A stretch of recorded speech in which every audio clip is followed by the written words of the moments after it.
Okay, so my name is Caitlin Mason. Like you said, I've been studying the concept of geographies of hate for quite a while. Today, we're going to focus on culture diffusion and geographical diffusion of these cultures of hate and these hate groups.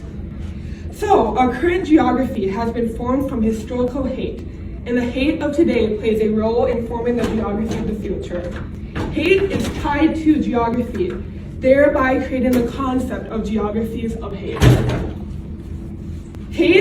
Geographies of hate refers to the places where hate has been allowed to flourish, and the connection between hate and place is tied in identity formation. Identity formation often creates an in-group and an out-group. It others people, and oftentimes those other people are considered a threat. And distinct identities have been formed around place, and people protect these identities from others.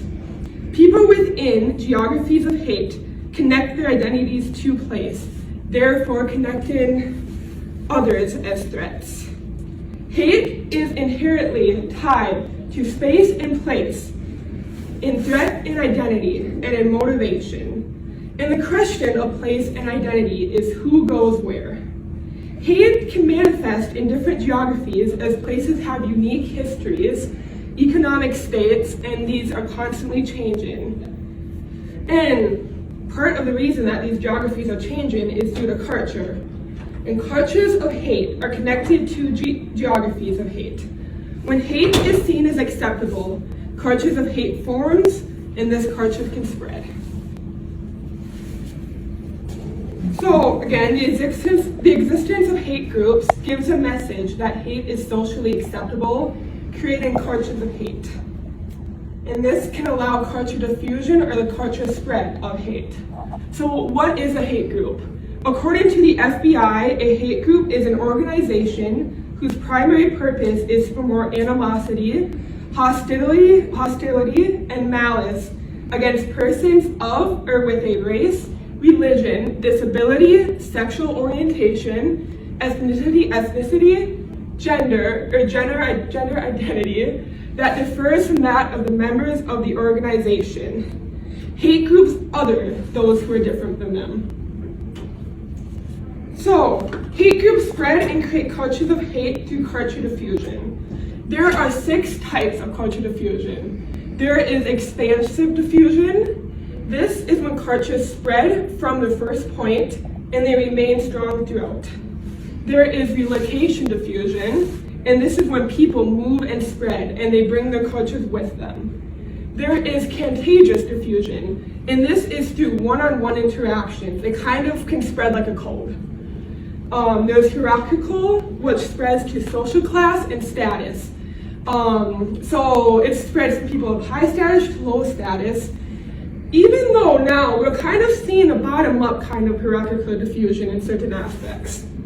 There's also stimulus diffusion, where the culture changes as it moves out, and oftentimes it gets less and less like the original culture the further it spreads. And then we got maladaptive, is when culture moves to places where it has little relevance.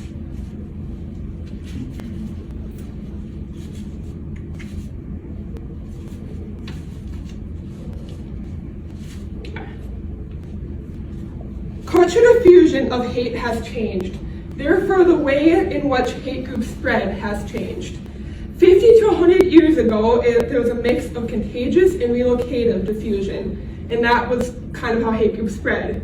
Now, we got kind of this new non-traditional form of contagious diffusion. It's no longer physical reactions, but it's one-on-one interactions through the internet. And this has allowed hate and hate groups to spread faster than ever before. Hate is connected to place. That place has now moved from the physical to the digital. So, as an example, let's look at the spread of 2 different hate groups. So let's look at the spread of the second KKK from 1915 to about 1930. So the KKK is a hate group that has committed hate crimes, many hate crimes, especially after the second founding. When the KKK was refounded in 1915, it started in Alabama before spreading around the state.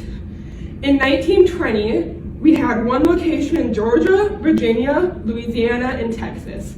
Now, this took 5 years to hit 5 states. In the early 1920s, the KKK continued to scatter around the South, and locations started popping up around the North, and interestingly, especially in Oregon. So now let's look at, in the late 1920s, the KKK continued to spread and became a national threat. But it still spread through the typical patterns of culture diffusion that it had before. So now let's look at neo-Volkish groups and the Astro Fork Society. So the AFA is a neo-Volkish hate group and is founded by Stephen McNallen. It is considered a hate group by the Southern Poverty Law Center. They believe that only people who are non-white. The belief that religion and ethnicity are fundamentally or inherently connected is fundamental for the people of the Astro Fork Society, thus creating white-only spaces to practice their religion. In 2021, there was 24 chapters around the US, including one in Murdoch, Minnesota. So the spread of the AFA, in 2010, the first recognized neo-Volkish group popped up in Michigan. This was the first one in the US, so this is a very, very new concept. And in 2012, there was one in Wisconsin and one in Indiana. And in 2013, there was one in Rhode Island. So this spread at first is slow and predictable, and it kind of followed the typical patterns of diffusion that we've seen in previous hate groups like the KKK.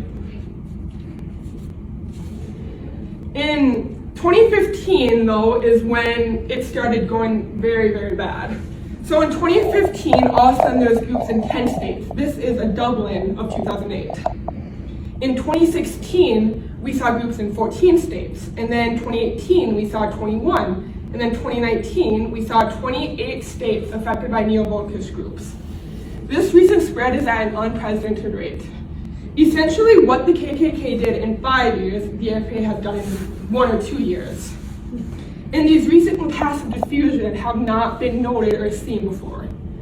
This is a kind of non-traditional contagious diffusion, and it's theorized that the internet is the cause. The AFA and other non-Volkish groups have used geographies of hate to their advantage. Theoretically, this includes online spaces.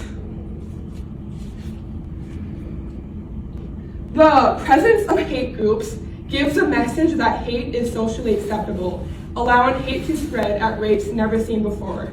Hate crimes are on the rise, and the connection between hate groups and hate crimes is completely undisputed. Who is joining these groups? We got vulnerable populations.